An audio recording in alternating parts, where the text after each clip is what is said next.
ओम नमो भगवते वासुदेवाय। आज हम श्री गर्ग संहिता के मथुराखंड का दूसरा अध्याय सुनेंगे। इसमें हम सुनेंगे केशी का वध। तो आइए शुरू करते हैं। श्री नारद जी कहते हैं, मिथिलेश्वर उदर बलवान एवं मंदोन्मत्त महादैत्य केशी घोड़े का रूप धारण कर रमणीय वृंदावन में गया और मेघ बाती गर्जना करने लगा। उसके पैरों के आघात से सुदृढ़ वृक्ष भी टूटकर धराशाही हो जाते थे।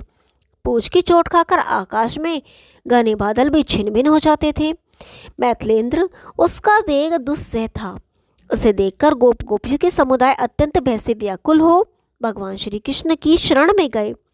पाप और पापियों को पीड़ा देने वाले भगवान ने डरो मत यह कहकर उन सबको अभयदान दिया और कमर में पीताम्बर कसकर वे उस दैत्य को मार डालने की चेष्टा में लग गए। राजन, उस महान असुर ने अपने पिछले पैरों से श्री हरि के ऊपर आघात किया और पृथ्वी को कपाता हुआ वह आकाश मंडल को अपनी गर्जना से गुजारने लगा। तब जैसे हवा कमल को उखाड़कर फेंक देती है, उसी प्रकार श्री कृष्ण ने उस दैत्य के दोनों पैर पकड़कर बाहुबल से घुमाते हुए उसे एक योजन दूर फेंक दिया। उसने भी क्रोध से भरे हुए वहां आकर वृक्ष के पांगड़ में भगवान श्री हरि के ऊपर अपनी पूंछ से प्रहार किया। राजन, तब श्री कृष्ण ने उसकी पूंछ पकड़ ली और बाहुवेग से बलपूर्वक घुमाते हुए उसे आकाश में 100 योजन दूर फेंक दिया।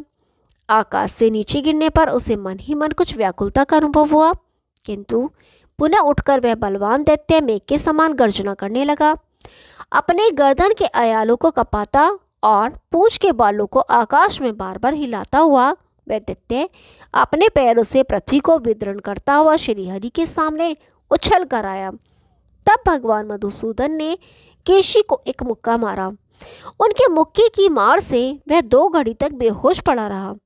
तब उस अश्व रूपधारी असुर ने श्री हरि के गले को अपने मुंह से पकड़ लिया और उन्हें उठाकर वह भूमंडल से लाख योजन दूर आकाश में उठ गया।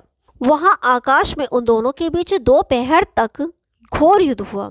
राजन, वह अपने पैरों से, दांतों से, गर्दन के अयालों से, पूंछ और तीखी खुरों से बार बार श्री हरि पर आघात करने लगा। तब श्री हरि ने उसे दोनों हाथों से पकड़कर इधर उधर घुमाना आरंभ किया और जैसे बालक कमंडलू फेंक दे उसी प्रकार उन्होंने आकाश से उस दैत्य को नीचे गिरा दिया। फिर भगवान श्री हरि ने उसके मुंह से अपनी बाँह डाल दी। वह बाँह उसके उदर तक जा पहुंची और असाध्य रोग की भांति बड़े जोर से बढ़ने लगी। इससे उस महान असुर की प्राणवायु अवरुद्ध हो गई और वह मल त्यागने लगा। उसका पेट फट गया और वह अश्वरूपधारी असुर तत्काल प्राणों से हाथ धो बैठा। शरीर से पृथक होने पर उसने तत्काल दिव्य रूप धारण कर लिया और मुकुट और कुंडलों से मंडित हो भगवान श्री कृष्ण को दोनों हाथ जोड़कर प्रणाम किया। कुमुद बोला, माधव, मैं इंद्र का अनुचर हूँ। मेरा नाम कुमुद है। मैं बड़ा तेजस्वी, रूपवान और वीर था तथा देवराज इंद्र पर छत्र लगाया करता था। पूर्व काल में व्रतासुर का वध हो जाने पर प्राप्त हुए ब्रह्महत्या की शांति के लिए स्वर्गलोक के स्वामी ने अश्वमेध नामक उत्तम यज्ञ का अनुष्ठान किया।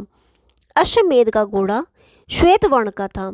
उसके कान श्याम रंग के थे और वह मन के समान तीव्र वेग से चलने वाला था।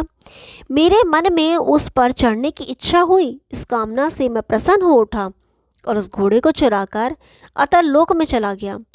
तब मरुदगणों ने मुझ महादुष्ट को पाश में बांधकर देवराज इंद्र के पास पहुंचाया।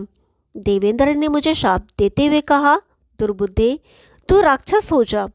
भूतल पर 2 मनवंतरों तक तेरी घोड़ी की सी आकृति रहे।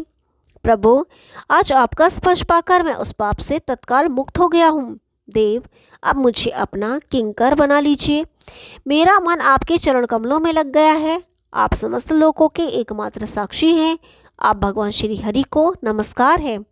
श्री नारद जी कहते हैं, राजन, मिथिलेश्वर यों कहकर परमेश्वर श्री कृष्ण की परिक्रमा करके कुमुद अत्यंत प्रकाशमान उत्तम विमान पर आरूढ़ हो दिशा मंडल को दीप्त करता हुआ वैकुंठ लोक को चला गया।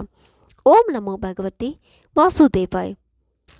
कल तीसरा अध्याय सुनेंगे। तब तक के लिए नमस्कार।